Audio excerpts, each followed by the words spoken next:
మార్కాపురం జిల్లా గిద్దలూరులో నందమూరి తారక రామారావు వర్ధంతి కార్యక్రమం నిర్వహించారు. ఈ సందర్భంగా ఎమ్మెల్యే అశోక్ రెడ్డి ఎన్టీఆర్ చిత్రపటానికి పూలమాలలు వేసి నివాళులర్పించారు. ఎన్టీఆర్ ఆశయాలకు అనుగుణంగా ప్రజాసేవే లక్ష్యంగా రక్తదాన శిబిరాన్ని ఏర్పాటు చేశారు. టీడీపీ కార్యకర్తలు, అభిమానులు, ఎన్టీఆర్ అభిమానులు పెద్ద సంఖ్యలో పాల్గొని రక్తదానం చేశారు. తెలుగు జాతి ఆత్మగౌరవాన్ని ప్రపంచానికి పరిచయం చేసిన మహోన్నత నాయకుడు ఎన్టీఆర్ అని ఎమ్మెల్యే అశోక్ రెడ్డి కొనియాడారు. రాజకీయాల్లోకి వచ్చిన వెంటనే పెద్దల సమక్షమే ధ్యేయంగా పాలన సాగించారని, ₹2 బియ్యం పథకం, సామాన్యుడికి అధికారంలో భాగస్వామ్యం కల్పించాలని తెలిపారు.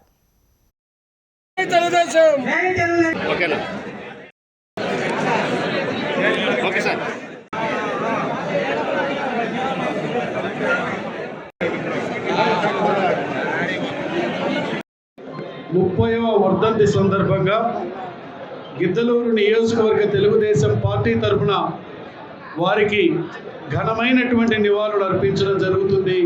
ఈ సందర్భంగా అన్న నందమూరి తారక రామారావు పేరు చెప్తేనే పేదవాడి గుండె చప్పుడు, పేదవాడి యొక్క గుండె చప్పుడును గుర్తించి పేదవాడికి కనీస అవసరాలైనటువంటి కూడు గుడ్డ వీటిని వారికి అందించి పేదల హృదయాలలో చిరస్థాయిగా నిలిచినటువంటి వ్యక్తి స్వర్గీయ నందమూరి తారక రామారావు గారు. అంతటితో ఆగకుండా ఆ రోజు పరిపాలన వికేంద్రీకరణ చేసి సమితులను రద్దు చేసి మండల వ్యవస్థను పెట్టడమే కాకుండా స్థానిక సంస్థలని పూర్తిగా బలోపేతం చేసినటువంటి వ్యక్తి అన్న స్వర్గీయ నందమూరి తారక రామారావు గారు. ఈరోజు ఈ రాష్ట్రంలో మా బీసీ వర్గాల సోదరులు ఇంత పెద్ద ఎత్తున రాజకీయంగానే కాదు, ఉద్యోగాలలోనే కాదు, అన్ని విషయాలలో ముందుకు పోగలిగారనంటే బీసీలకు పూర్తి ప్రాధాన్యత ఇచ్చినటువంటి నాయకుడు నందమూరి తారక రామారావు గారు.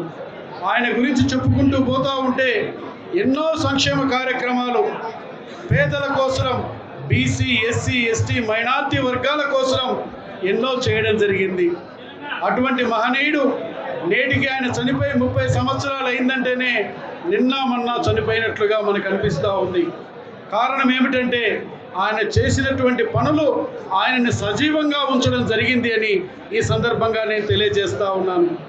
ఆయన చూపినటువంటి మార్గంలో ఏదైతే ఆయన పేద ప్రజల కోసం ఏర్పాటు చేసినటువంటి తెలుగుదేశం పార్టీని ఆయన చనిపోయిన తర్వాత మన నాయకుడు నారా చంద్రబాబు నాయుడు గారు ఆయన స్ఫూర్తితో ఆయన ఏదైతే విధానాలను అవలంబించాడో అదే విధానాలను ముందుకు తీసుకొని పోతూ ఈరోజు పరిపాలన సాగిస్తూ ఉన్నారు.